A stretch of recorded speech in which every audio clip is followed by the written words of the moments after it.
তো আইনের কাছে আবেগ চলে না। একজন মামলা করলেই যে বড় অন্যায় করে ফেললো এই কথা বলা যাবে না। আমরা কেউ কারোর বিরুদ্ধে যেন বিষোদ্গার না করি। আমার কোনো সুযোগই ছিল না বাইরে এসে কিছু দেখার।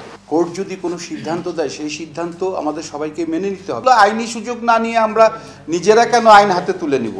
১৯ সংগঠনের সাথে নিপুণের লড়ালড়ির তো কোনো বিষয় এখানে নেই। আচ্ছা, এখন প্রশ্ন উঠছে কেন, এইটার কিন্তু কোনো ইয়া নাই। সেটা হচ্ছে যে একজন ব্যক্তির আইনের সুবিধা পাওয়ার বা আইনের আশ্রয়ে যাওয়ার, সাহায্য নেওয়া, এইটা তার সাংবিধানিক অধিকার। এটা একজন ব্যক্তি এটা পারেনি। এখন সেটা দেরিতে পরে কেন মালা পরালো না, এই বিষয়গুলো আসলে আইনের কাছে এগুলো হচ্ছে আবেগের কথাবার্তা, কিন্তু আইনের কাছে আবেগ চলে না। তো আইনের সে যেহেতু দিক দিয়েছে সেহেতু সেটা আইন দিয়েই মোকাবেলা করতে হবে। হাইকোর্ট কতগুলো সিদ্ধান্তও দিয়েছে, সেই সিদ্ধান্তও বাস্তবায়ন নাও হইতে পারে। যদি যাদের বিরুদ্ধে দিয়েছে তারা যদি আপার কোর্টে যায়, তারা যদি এটা আপিল করে চেম্বার জজে, সেখানেও কিন্তু চেম্বার জজ আবার এই বিষয়টা আমলে মানে যেটা হাইকোর্টের রায় সেটা কিন্তু বদলাই দিতে পারে, হাইকোর্টের ইয়াটাকে স্টে করতে পারে। এখানে অনেক আইনের বিষয় আছে, আইনের প্রক্রিয়া আছে। তো সেটাই, এই জন্যই আমরা এই আইনের এই বিষয়গুলো নিয়ে আমরা আসলে কথা বলতে চাই না। আর কে 1 মাস পরে গেল যে আমি যদি বলি যে আমরাও তো এরকম মানে হয়েছে বিগত দিনে অনেক উদাহরণ আছে।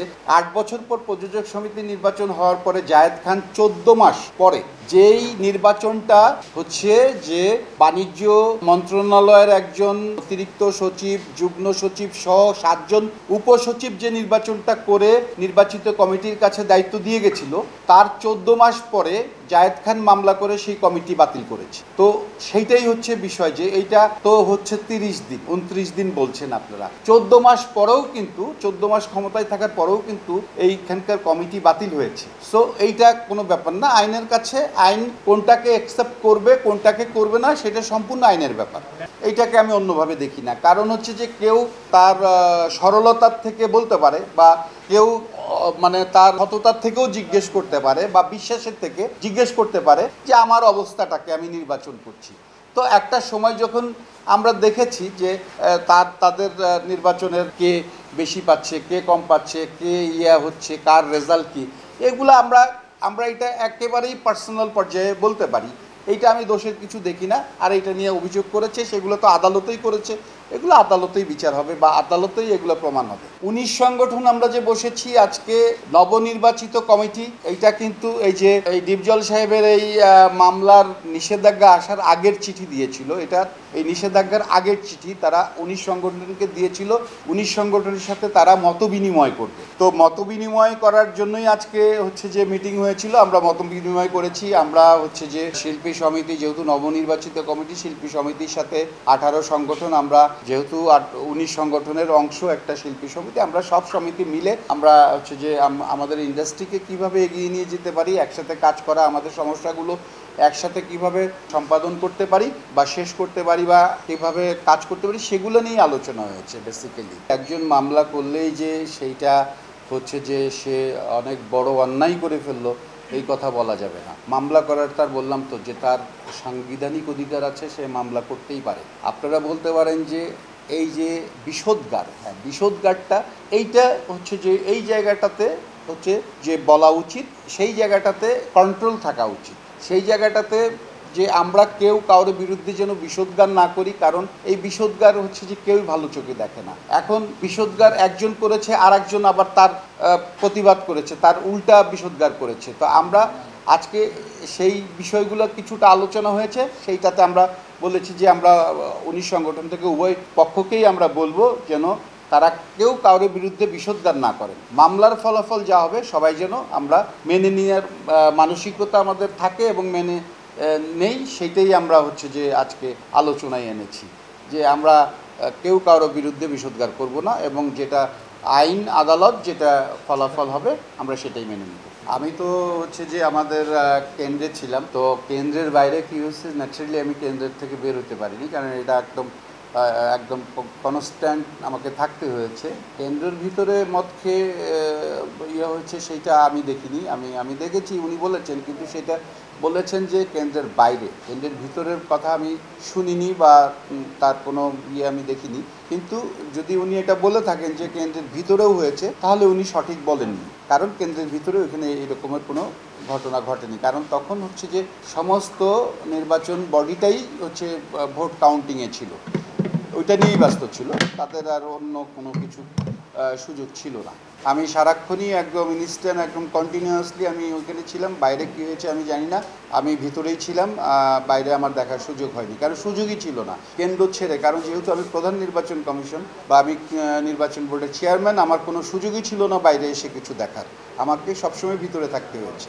ওনারা নির্বাচন বোর্ড গঠন করেছেন বলেই যে নিপুণ আক্তার করেছেন, সেটা কিন্তু ঠিক না।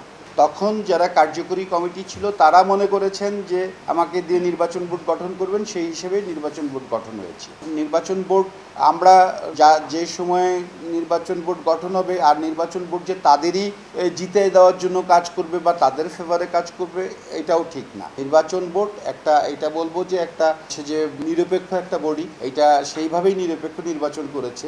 এবং যদি আপনাদের কথাতেই বলি, যদি যে নিপুণ আক্তার আমাদেরকে বা নিপুণ আক্তারের কার্যকরী কমিটি আমাদেরকে নির্বাচন বোর্ড করেছিল, তার প্রেক্ষিতে হচ্ছে যে ওনাকে আমরা জিতিয়ে দিয়েছি, তো হারিয়ে দিয়েছি, জিতিয়ে দিয়েছি, তো এই কথাগুলো আসলে অমূলক, এগুলোর কোনো জায়গা নেই। নির্বাচন আমরা করেছি, আমরা আমাদের মতো নির্বাচন করেছি।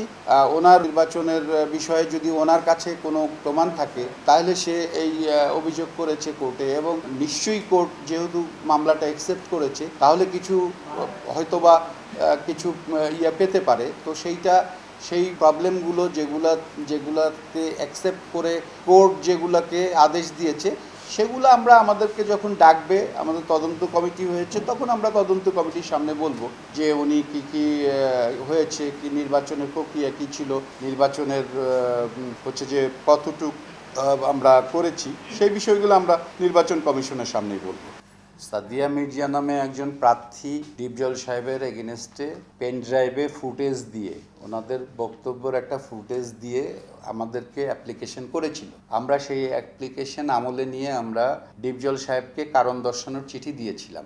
ডিপজল সাহেব একটা চিঠি দিয়েছিলেন, কিন্তু সেইটা হচ্ছে যে একদমই নির্বাচন পরের দিন সকালে নির্বাচন, কিন্তু আমরা ওনার উত্তরটা পেয়েছি 9টা-10টার দিকে রাতে। তখন আসলে ওইভাবে আমাদের ওই বিষয়গুলা পুঙ্খানুপুঙ্খ রূপে মানে পরীক্ষা নিরীক্ষা করার সুযোগ ছিল না। এই জন্য আমরা বলেছিলাম যে আপনার এই উত্তরটা যেটা দিয়েছেন আর যেটা অভিযোগ, সেই অভিযোগটা আমরা হচ্ছে পরীক্ষা নিরীক্ষা করে যদি আমরা আপনার সংশ্লিষ্টতা পাওয়া যায়, তাহলে কিন্তু আপনার বিরুদ্ধে এই নির্বাচনী বিধি ভঙ্গের অপরাধ সেটা কিন্তু আপনার উপর বর্তাবে, এই কথা বলে আমরা তাকে চিঠি দিয়েছিলাম। তো পরবর্তীতে যেটা হয়েছে যে এরপরে নির্বাচন হয়েছে, নির্বাচনে সেখানে হচ্ছে যে উভয় পক্ষই নির্বাচন মেনে নিয়েছে। তারপরে আমরা আর ওইটার হচ্ছে যে কার্যকরিতা আর মানে মনে করি নাই যে এটা আর দরকার আছে। হ্যাঁ, তো যেহেতু দুই পক্ষ মেনে নিয়েছে, কিন্তু সেটা অনেক পরে এসে আবার সেইটা হচ্ছে যে উত্থাপন হয়েছে কোর্টে, সেটাই নালিশ করা হয়েছে। তো সেই বিষয়টা আমাদেরকে যখন কোর্ট বা আমাদেরকে যখন কমিশন ডাকবে, তদন্ত কমিশন, তখন আমরা তাদের সামনে উপস্থাপন করব। আমাদের সবার ঊর্ধ্বে হচ্ছে কোর্ট।